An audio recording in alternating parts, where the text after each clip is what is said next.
I stood at the window of my penthouse office, watching the city lights flicker to life in the growing dusk. 50 stories below, employees were leaving work for the day, including my father, mother, and sister, though they had no idea they were working in my building. 10 years ago, they'd thrown me out of our family home, calling me useless, a disgrace, a disappointment. Now they worked for my company, Nova Technologies, without knowing I was the founder and CEO. The irony wasn't lost on me.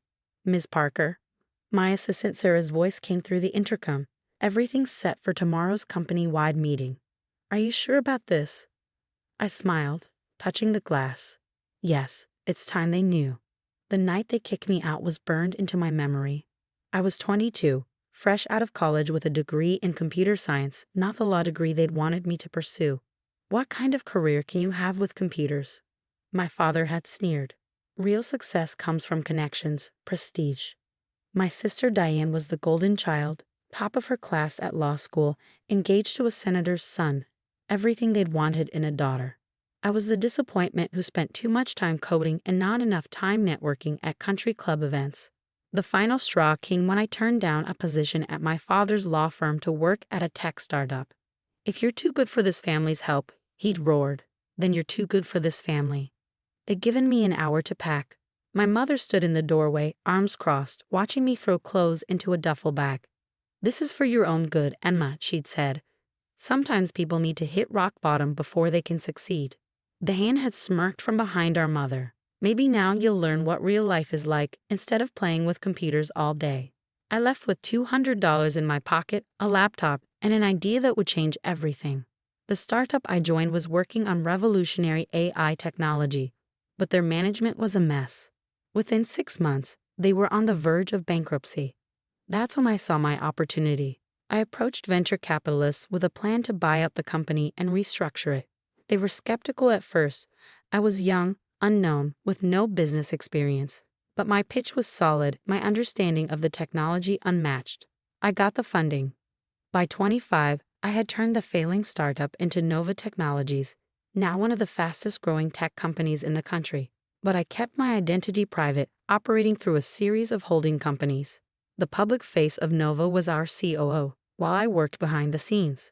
3 years ago, Nova bought the downtown office building where my father's law firm was struggling to pay rent. Instead of evicting them, I had my HR department offer them positions. My father became our legal counsel. My mother joined as an office manager. Diane, whose prestigious law career had stalled, took a position in our contracts department. I watched them through the building's security cameras sometimes. My father, his hair now more gray than black, hustling through the lobby each morning. My mother organizing office parties, trying to network her way up the corporate ladder. Diane, her designer suits a little less pristine these days, always looking slightly desperate to prove herself. They loved working at Nova. I heard them bragging about it at family events I wasn't invited to, information gathered through the extensive network I'd built over the years. A truly professional environment, my father would say. Finally, a company that recognizes talent, my mother would add. If they only knew that the mysterious CEO they speculated about was the daughter they'd thrown away. Now, standing in my office on the eve of the biggest revelation of my life, I thought about the journey. The nights spent sleeping on friends' couches while coding. The meals skipped to pay for server space. The endless meetings with investors who couldn't see past my age and gender. Sarah knocked softly before entering. "The presentation is ready for tomorrow. All employees have been notified of the mandatory meeting." I turned from the window. "How many people do we have now?" "Just over 3,000 in this building alone," she replied. "Your family is scheduled to be in the front row." I nodded, picking up a framed photo from my desk, the only personal item in my minimalist office. It showed a much younger me at my college graduation, before everything fell apart.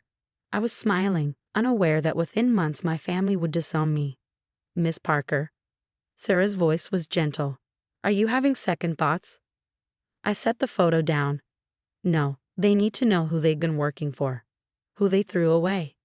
The company meeting tomorrow wasn't just about revealing my identity. We were announcing Nova's latest innovation, an AI system that would revolutionize legal research. The irony was perfect. The daughter they dismissed as useless had created something that would transform their precious legal profession.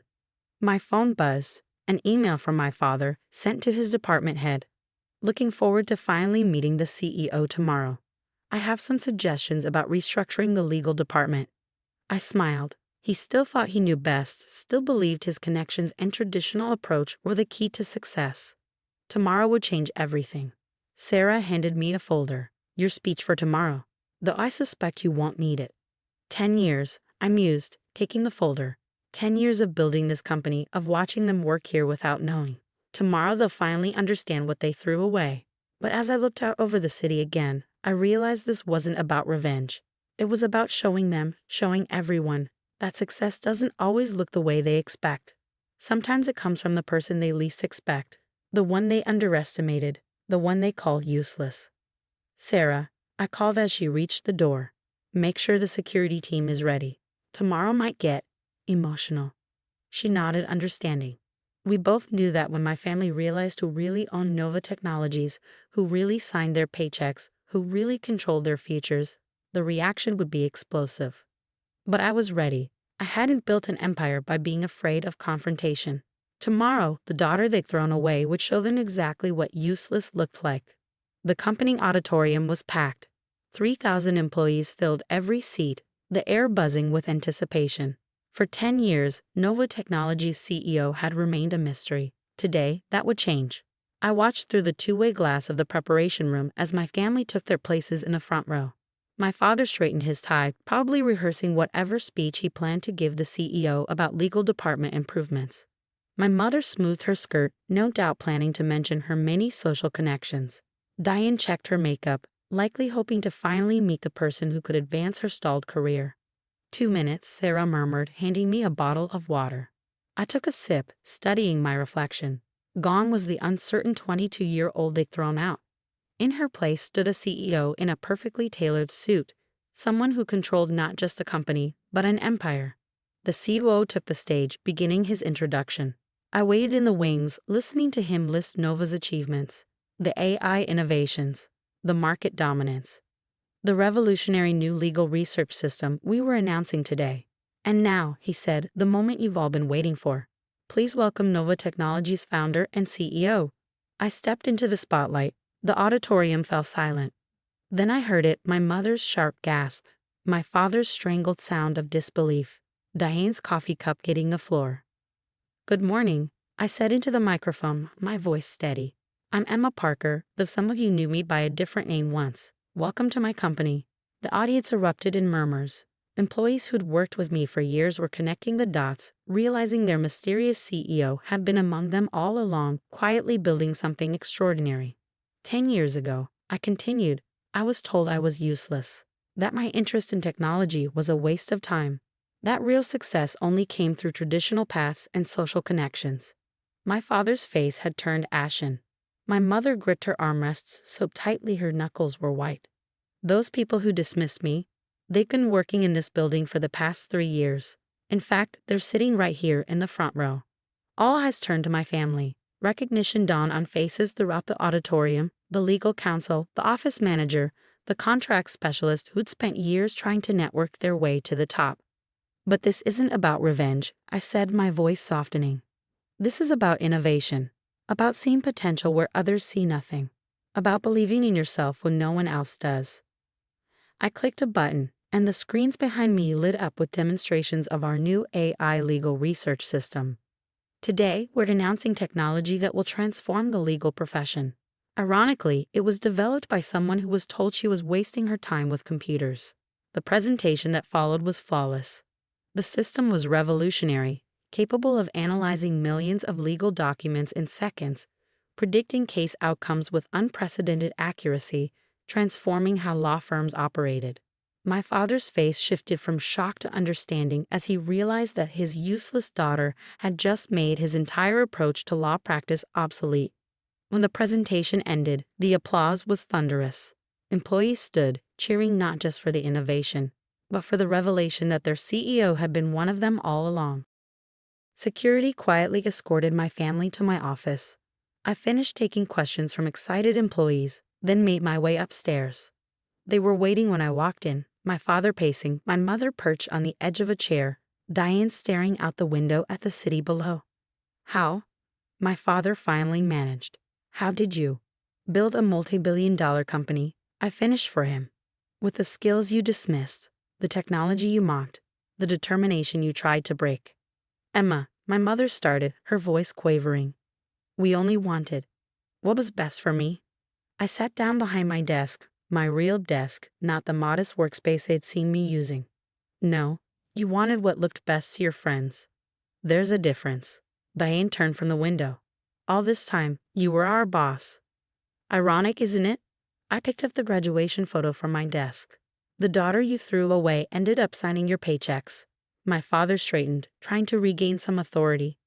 Now see here, young lady. No, I cut him off. You don't get to play the father card now. You lost that right the night you gave me an hour to pack my life into a duffel bag. I stood up, smoothing my jacket. You're all excellent employees. Your performance reviews are consistently strong. You'll be keeping your jobs, though I suspect the dynamic at family dinners might be a bit different now. You let us stay, my mother whispered. After everything. Like I said, this isn't about revenge. It's about proving that success comes in many forms.